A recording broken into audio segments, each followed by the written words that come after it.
Добрый день, в эфире новостная служба Центральноазиатского телевидения. В студии Андрей Рябченко, и сегодня в программе.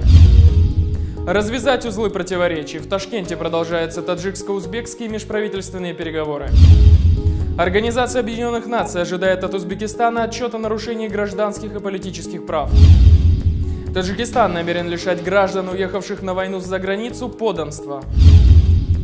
2,5 часа света в сутки. Ташкент экономит на жителях Ферганской области не только природный газ, но и электроэнергию. В преддверии выборов в Кыргызстане возрастает цена на депутатский мандат. В Казахстане пользователи интернета обсуждают, нужно ли вводить уголовную ответственность за недобросовестное поведение в социальных сетях. Сегодня третий и последний день заседания Межправительственной комиссии по торгово-экономическому сотрудничеству между Таджикистаном и Узбекистаном. Обе стороны надеются, что противостояние соседских республик, которое уже длится 23 года, на самых различных уровнях, если и не прекратится одномоментно, то отношения все же потеплеют. Напряженность между двумя соседствующими государствами началась еще в 1992 году, когда Узбекистан, закрыв наземное сообщение Таджикистана с остальным миром, прекратил также авиасообщение между Душанбе и Ташкентом. За этим последовала отмена железнодорожного и автобусного сообщения. Чуть позже были введены визы. В конце 90-х годов граница между республиками была заминирована после прорыва боевиков исламского движения Узбекистана. С 2009 года страны прекратили обмен электроэнергией, а Узбекистан в одностороннем порядке отключил Таджикистан от объединенной энергосистемы Центральной Азии. Затем Ташкент перестал поставлять газ Душанбе. Очередной виток противостояния начался после старта строительства Таджикистаном Рагунской ГЭС. В течение 6 лет Эмомали Рахмон и Ислам Каримов не встречались ни на одном мероприятии, избегая двусторонней встречи. В чем была причина подобных разногласий между соседями, и можно ли предполагать, что отношения улучшатся после заседания межправкомиссии? Мнение российского политолога Алексея Дундича. Известно, что отношения между Узбекистаном и Таджикистаном достаточно сложные, есть определенные проблемные моменты, которые необходимо обсуждать. И хорошо, что после долгого перерыва как раз заседание этой комиссии все-таки состоялось. Это означает, что есть взаимный интерес, есть необходимость к обсуждению этих вопросов. И то, что, возможно, эти вопросы сдвинутся, наконец, с мертвой точки. Однако, на мой взгляд, ожидать каких-то радикальных результатов не стоит от этой встречи, поскольку комплекс вопросов сложный, и сложные вопросы были обойдены стороной, потому что задача, по крайней мере, начать, возобновить это сотрудничество. Кроме того, есть некая разность интересов, потому что Узбекистан не участвует в интеграционных образованиях на пространстве Дружества независимых государств. В то время как, если Таджикистан будет ориентироваться на интеграцию в рамках Евразийского экономического сотрудничества, то тогда у Узбекистана появятся сильные конкуренты в плане экономического сотрудничества с Таджикистаном. В первую очередь в лице России и Казахстана. Первая встреча Рахмона с Каримовым после долгого перерыва состоялась в сентябре прошлого года в Душанбе на полях саммита Шанхайской организации сотрудничества. После этого средства массовой информации заговорили о начале разморозки отношений. От межправкомиссии, закончившей работу сегодня, ожидали едва ли не революционных достижений. Отмены визового режима, возобновления авиа и железнодорожного сообщения, начало поставок газа и обмена электричества, усиление бизнес-контактов. Между тем, источник Азади в Ташкенте сообщил, что Узбекистан не намерен решать все слишком быстро, и переговоры будут поэтапными.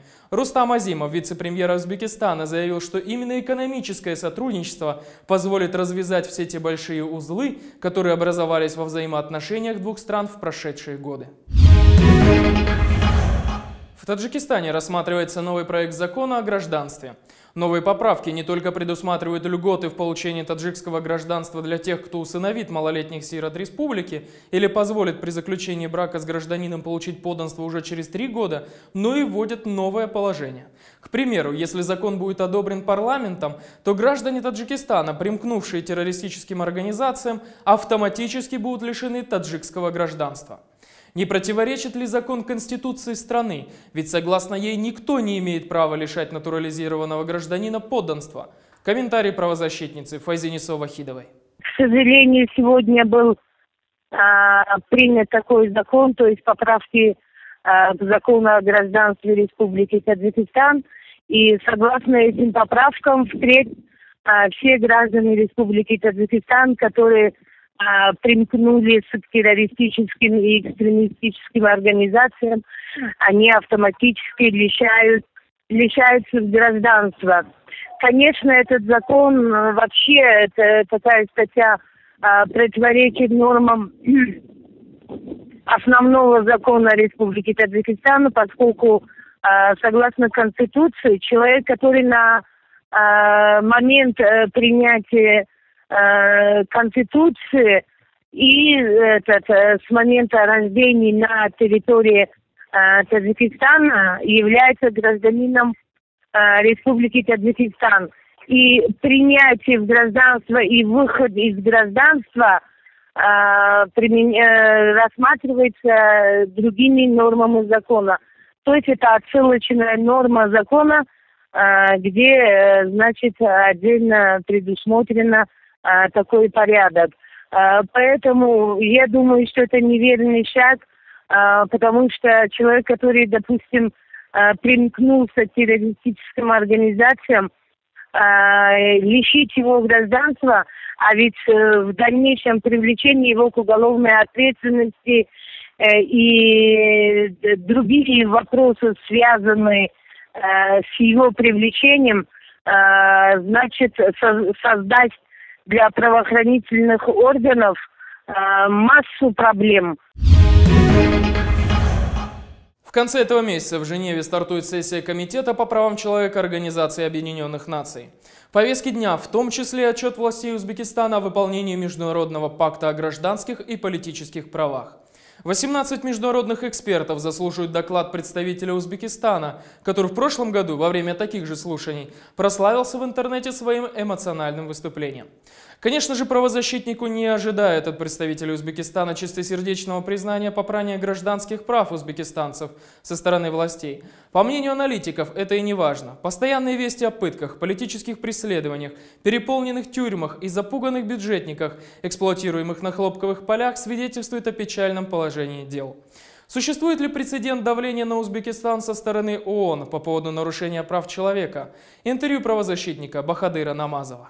ООН, могу сказать, что они, естественно, тоже повторяют то, что уже то, что есть, да, на самом деле в Узбекистане благоприятное положение, они это дело повторяют сами, какого-то нажима на Узбекистан они никогда не было. Было краткое такое когда вот после андижанских событий и Европейский совет, и Госдеп США там какие-то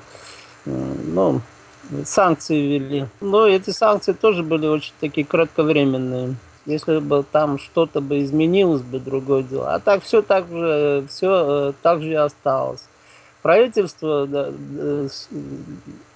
до сих пор не признает все эти обвинения в свой адрес. Они всегда выкручиваются, даже иногда вообще даже внимания не обращают.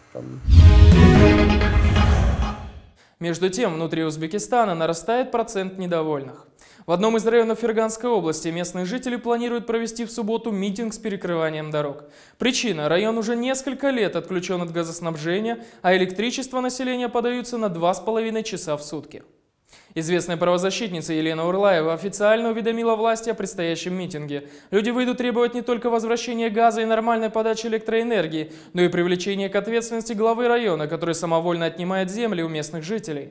Это на 27-е мы планируем поехать в Ферганскую область. Там несколько лет людям не дают подачу газа.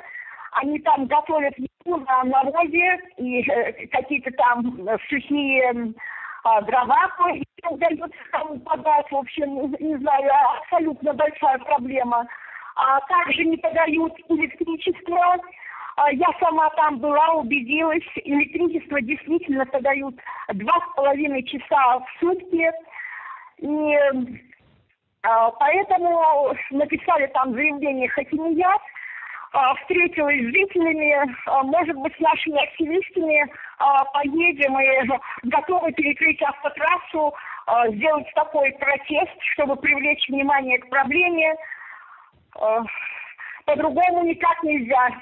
И сегодня же правозащитная организация Freedom House опубликовала доклад «Нации в пути», в котором имеется рейтинг демократичности властей стран мира. Самыми недемократичными названы Узбекистан, Туркменистан и Белоруссия. Наиболее демократичными в Центральной Азии, несмотря на общее понижение гражданской свободы, остался Кыргызстан. За ним следует Таджикистан и замыкает тройку Казахстан. Далее коротко о ключевых событиях в Центральной Азии. В Таджикистане завершился визит делегации парламентской ассамблеи НАТО, по итогам которой республика названа надежным партнером Альянса. А также отмечено, что Таджикистан поддерживает инициативу НАТО по укреплению сотрудничества со странами региона для устойчивости мира и стабильности в Афганистане. Российский олигарх узбекского происхождения Алишер Усманов опроверг предположение о возможном выкупе государственной доли в компании «Узбекские железные дороги». Узбекистан и Южная Корея обсудили увеличение квоты на прием узбекских рабочих. С 2007 года из Узбекистана в Республику Корея для трудовой миграции направлено более 22,5 тысяч человек. В Казахстане создан общественный фонд имени недавно ушедшего из жизни певца Батырхана Шукенова. Фонд планирует построить культурный центр имени Шукенова, при котором будут функционировать школа-студия и концертный зал, а также учредить стипендии в виде грантов на обучение в музыкальных образовательных учреждениях Казахстана. В Бишкеке выбрали победителей конкурса «Гражданин своей страны». Наибольшее количество голосов получил Бектур Искендер, создатель онлайн-портала Club.kg. С приближением в Кыргызстане парламентских выборов возрастает цена на депутатский мандат. Народная избранница Джилдыскан Жолдошева посетовала, что на ровном месте некоторые лидеры фракций зарабатывают миллионы сомов, а после и вовсе пожаловалась.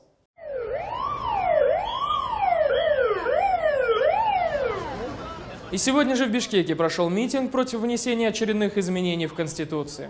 Пикетирующие Белый дом вели себя очень сдержанно, не пытаясь забрасывать здания камнями или штурмовать заборы. И как посетовали митингующие, наверное, именно из-за этой сдержанности ни один из членов правительства не вышел выслушать их требования.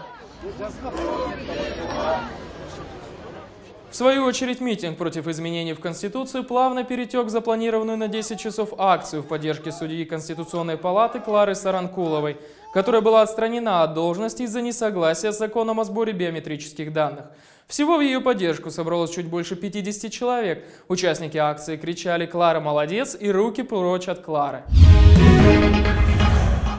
Казахские пользователи обсуждают возможность введения специального закона об урегулировании отношений в социальных сетях. Сейчас в Казахстане доступ к интернету имеют более 12 миллионов человек. При этом число пользователей постоянно растет. Однако общество разделилось. Одним надоели постоянные фейки, дезинформация и оскорбления, другие говорят, что ограничение – путь авторитарных стран. Большинство пользователей уверяют, что соцсети сегодня – это полезный инструмент демократии, при котором каждый выражает собственное мнение, может рассказать о злоупотреблениях чиновников и нарушении прав человека, которые зачастую замалчиваются в официальной прессе. Некоторые эксперты предлагают уравнять интернет и средства массовой информации, то есть человек будет нести ответственность за каждое слово и мнение, которое выразил на своей странице. Кроме этого, республика обсуждает создание базы данных преступников, совершивших преступления на сексуальной почве. Если это будет сделано, Казахстан станет первой республикой в Центральной Азии, применившей подобный опыт, давно распространенный в Европе и США. Это были актуальные новости Центральной Азии. Мы говорим то, что иные предпочитают умалчивать. До свидания.